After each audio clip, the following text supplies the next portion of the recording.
Hi friends, welcome to Satya news Telugu. భక్తి ముక్తి కార్యక్రమంలో భాగంగా ఈరోజు కార్తీక పౌర్ణమి సందర్భంగా మంథని గోదావరికి సంబంధించి గౌతమేశ్వర ఆలయంలో ప్రత్యేక కార్యక్రమాలు.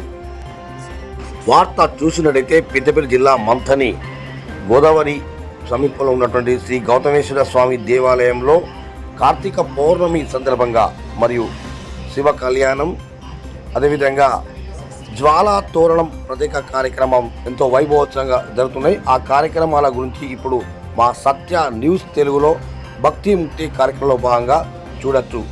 మొదటిగా శివ కళ్యాణం కార్యక్రమం ఇప్పుడు మీకు చూపిస్తాం. తర్వాత జ్వాలా తోరణం కార్యక్రమం ఉంటుంది. ఇవన్నీ కార్యక్రమాలు మా ఛానల్లో చూడండి. సత్య న్యూస్ తెలుగు అని మా ఛానల్ను సబ్స్క్రైబ్ చేసుకోండి. ఇప్పుడు ఈ వీడియో పూర్తిగా చూడండి. సత్య న్యూస్ తెలుగు. ఓం నమః శివాయ. సో ఫ్రెండ్స్, మనం గౌతమేశ్వర దేవాలయానికి మీదికి వెళ్తా ఉన్నాం.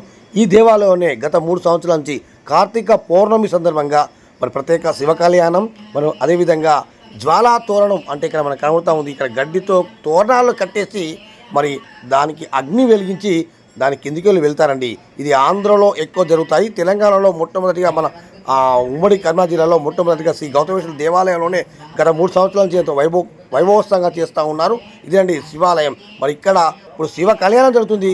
దీని తర్వాత నెక్స్ట్ వీడియోలో మరి జ్వాలా తోరణం గురించి ప్రత్యేక ఇంటర్వ్యూ కూడా ఉంది. ఆ తోరణాల్లో నడిచారు. మరి దాని గురించి ఏం జరుగుతుంది అన్నది పూర్తి విషయాలు అయితే ఉంటాయి. మరి ఇప్పుడైతే మీరు ఈ వీడియో పూర్తిగా చూడండి. శివ కళ్యాణం జరుగుతుంది. ఓం నమః శివాయ. హర శంభో శంకర మహాదేవ. సత్య న్యూస్ తెలుగు. అదేనండి, అక్కడ చూడండి శివ కళ్యాణం జరుగుతుంది. ఒక హాల్లో మరి పూర్తిగా చూడండి. ఓం నమః శివాయ. ఆ దేవతలందరూ కలిసి ఒక పథకం పొందుతారు. ఏంటంటే కైలాస పర్వతం కింద ఒక గుహలో పరమేశ్వరుడు ధ్యానంలోనే ఉండిపోయాడు. మరి ఆయనకి మన్మథుడి రూపం చేత అంటే కూడా ఆ పరమేశ్వరుడు మీద ప్రయోగించవయ్యా, అప్పుడైనా సరే ఆయన ఆ ధ్యానం నుంచి బయటకు వచ్చి ఆ స్వామి వారు ఇదంతా కూడా మాయాన్ని గమనించి వెంటనే తన యొక్క మూడవ నేత్రాన్ని తెరిచి ఆ మన్మథుడిని భస్మం చేస్తాడట. చేయగానే మన్మథుడి భార్య చూసి, అయ్యా విష్ణుమూర్తి, అయ్యా నారాయణ, వీరు చెప్పారనే నా భర్త వెళ్ళి ఆ పరమేశ్వరుడికి బాణాన్ని వీశారు కదయ్యా, ఈ ఆజ్ఞ అయితే ఏది కూడా జరగలేదు కదా, మరి దానికి నా భర్త బలపడం ఎందుకయ్యా? నేను మహాపవిత్రతను, నేను కనుక సమస్త దేవతలందరినీ కూడా శపిస్తే సమస్త లోకాలన్నీ కూడా నాశనం అవుతాయ్యా. మీరు ఏమి చేసైనా సరే ఆ మన్మథుడు నుంచి ఆ భూమిలో నుంచే కేవలం ఆ మన్మథుడి కార్యము మన్మథుడు ఇక నుంచి నేను ఎప్పుడూ కూడా మన్మథ బాణాలు ఈ దేవతలు త్రిమూర్తులు బ్రహ్మ విష్ణు మహేశ్వరుడు ఎవరైనా ఈ ముగ్గురి మీద కూడా నేను వెయ్యాలయ్యా అని చెప్పి అక్కడ నుంచి దండం పెట్టి వేరవ స్థానానికి వెళ్ళి మరణ ధ్యానాన్ని కూడా చేస్తూ ఉంటాడట. చేస్తూ ఉండగానే శాపవసాన కేవలం ఆ యొక్క దక్ష ప్రజాపతి యొక్క అహంకార ఆ యొక్క మరణ మీరు వదిలేసి చక్కగా మీరు లోక కళ్యాణార్థము మీరు కళ్యాణం చేసుకుంటే నాశనం అవుతుంది తండ్రి. ఆ పార్వతీదేవి యొక్క అంటే అమ్మాయిని చూసాము. ఆ అమ్మాయి కుమార్తె, ఆమె కాశ్యపత గోత్రోద్భవ మరియు ఆమె రూపమే ఆ సతీదేవి మరణ పార్వతీ స్వరూపంలో పుట్టిందయ్యా అని చెప్పి విష్ణుమూర్తి బ్రహ్మదేవుడు ఇద్దరూ కలిసి కూడా ఆ అబ్బాయి తరపున పెద్దవాళ్ళు వెళ్ళి ఫలానా నెలకింత జీతం సంపాదిస్తున్నాడు, మరి కూడా ఆ దేవతలు మంత్రం యొక్క ఆధీనంలో ఉంటారన్నమాట. అవసరం లేదు. సాక్షాత్తు సతీ స్వరూపమైనటువంటి పార్వతీదేవి హిమవంతుడికి కుమార్తెలాగా పుట్టింది, అవసరం లేదు అని చెప్పి ఆ నారద మహర్షి చెప్తాడు. చెప్పగానే ఆ సప్త ఋషులలో మొదటి ఋషి అయినటువంటి ఆ కశ్యపుడు ఏమంటాడంటే కనుక మనమందరము కూడా ఋషులము, మన దాంట్లో ఉన్నాము, వాళ్ళు ధిక్కరించినా సరే ఒప్పుకున్నా సరే ఎలా అయితే నవ్వుతూ వెళ్ళామో అలానే నవ్వుతూ రావాలి. ఆ హిమవంతుడు హిమాచల పర్వతానికే రాజు. అంటే హిమవంతుడు అంటే మనందరికీ తెలుసు. ఎవరో తెలుసా? ఇంతకు ముందు ఒక ఘట్టంలో వస్తాడు ఆయన ఇక్కడంటే కనుక దేవతలు రాక్షసులు పాల సముద్రాన్ని చిరిగేటప్పుడు ఒక పర్వతాన్ని పెడతారు, అవునా? ఆ పర్వతం యొక్క వంశమే హిమవంతుడు అన్నమాట. ఆ హిమవంతుడే ఆయన్ని వెళ్ళి రాజమర్యాదకి ఎటువంటి లోటులో కూడా ఉండవు. మన సప్త ఋషులలో ఒకరికి కోపం ఎక్కువ ఉంటుంది. నిందించి శపించి వచ్చేస్తాడు. దాని ద్వారా అందరూ కూడా ఎలా అయితే నవ్వుతూ వెళ్ళి అడగాలో అలానే నవ్వుతూ కూడా బయటికి రావాలి అని చెప్పి అక్కడ ఉండే కశ్యప మహర్షి అందరికీ కూడా చెప్తారు. చెప్పగానే సప్తఋషులందరూ కూడా ఆ పరమేశ్వరుడు ఇచ్చినటువంటి ధనము మరియు హిమాచల యొక్క పర్వతం దగ్గరికి వెళ్తారు.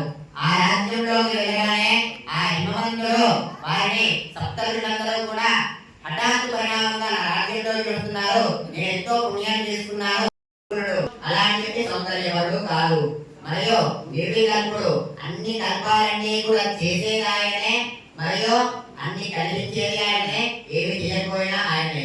దానితోటి హిమవంతుడు నిర్వికల్ప నిరామయుడు అని చెప్పి ఇంత బాగా చెప్పాడు నారద మహర్షి. అంటే ఆయన ఎంతో సౌందర్యంగా ఉంటాడు అని చెప్పి హిమవంతుడు ఆమె యొక్క పార్వతీ పరమేశ్వరుడు లగ్నాన్ని చూసి వివాహానికి ముందు ఇంద్రాది అష్టదిక్పాలకులు మరియు సూర్యుడు చంద్రుడు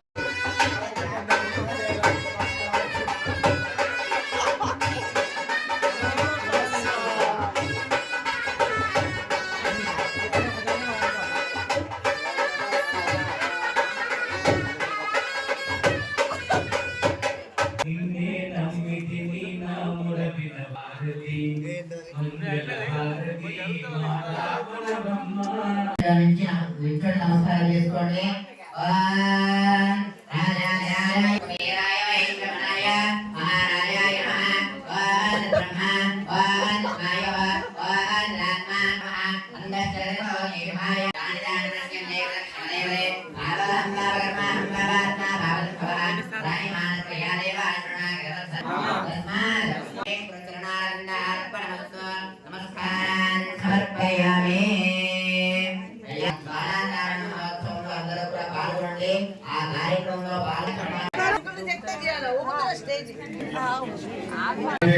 మధ్యాహ్నం అన్నదాన కార్యక్రమం ఉంటుంది. ప్రయాణానికి సహకరించిన 10 మందికి కూడా ధన్యవాదాలు తెలియజేస్తున్నా. ఈ కార్యక్రమంలో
దర్శనం చేసుకొని వస్తే అందరికి బయట ప్రసాదం ఇస్తారు.